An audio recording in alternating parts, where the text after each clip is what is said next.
presentation on the topic research and its types, and these are the topics that I'll be covering in today's presentation. We all have a basic understanding of what research is. It is search for knowledge, or we can say it is art of scientific investigation. But to understand it even better, we need to delve deeper into the subject matter, and that's why the objective of this presentation is to provide an overview of what research is and explore different types of research. This is the definition given by Clifford Woody, and as you can see from this definition, that research involves sequence of steps from identifying and redefining problems to formulating hypotheses and finally drawing conclusions from it. It is a pursuit of truth through study, observation, experiment and comparison. Through research, a researcher adds or makes an original contribution to the existing stock of knowledge. To sum up the meaning of what research is, I can say that research is search for knowledge through scientific and systematic methods to find solution to a problem. Different problems requires different types of research methods, and that's why research has been categorized into following types. First, descriptive versus analytical. Descriptive research means exploratory research or explanatory research, wherein the researcher simply explains or describes the circumstances, phenomena as it is without making any changes to the variables.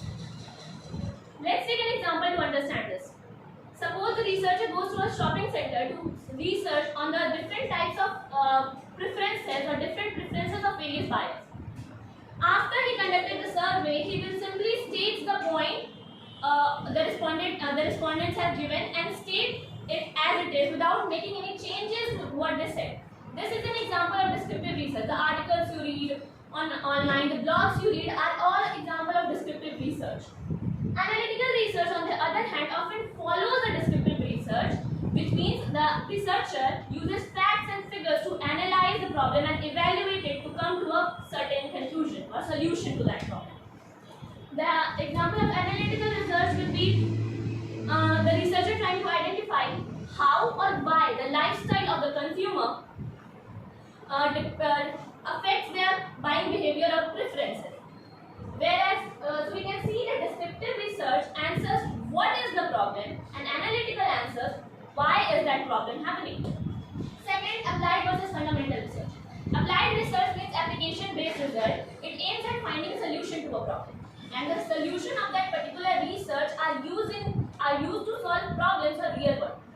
You all remember the situational theory of Obi, wherein that is an example of applied research, wherein it showed that solution of the result was that for different maturity level of all employees, the leader needs to apply different approaches. That was an application-based research and thus applied research.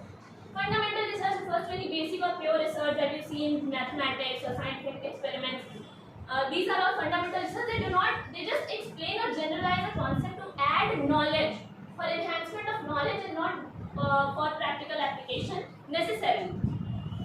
Quantitative versus qualitative. As the name suggests, quantitative research are done for measurement of quantity, whereas qualitative research are done for qualitative phenomena. Maslow's need hierarchy theory was an example of qualitative research, and quantitative research means when a researcher trying to find out how many, or a marketer trying to find out how many numbers of target audience are there in a particular area.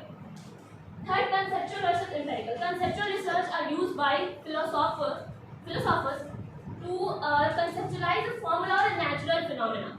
For example, they observe their surrounding or environment, and on the basis of that, they get an idea, they get a curiosity to solve that particular problem. Isaac Newton's gravitational theory is an example of conceptual research, whereas empirical research involves experimentation. That is data-based research are often empirical research. Even Pavlov's conditioning, for example, of empirical research, wherein he conducted an experiment with a dog to come to that solution, come to a proper hypothesis. Empirical research supports that hypothesis that was earlier formulated.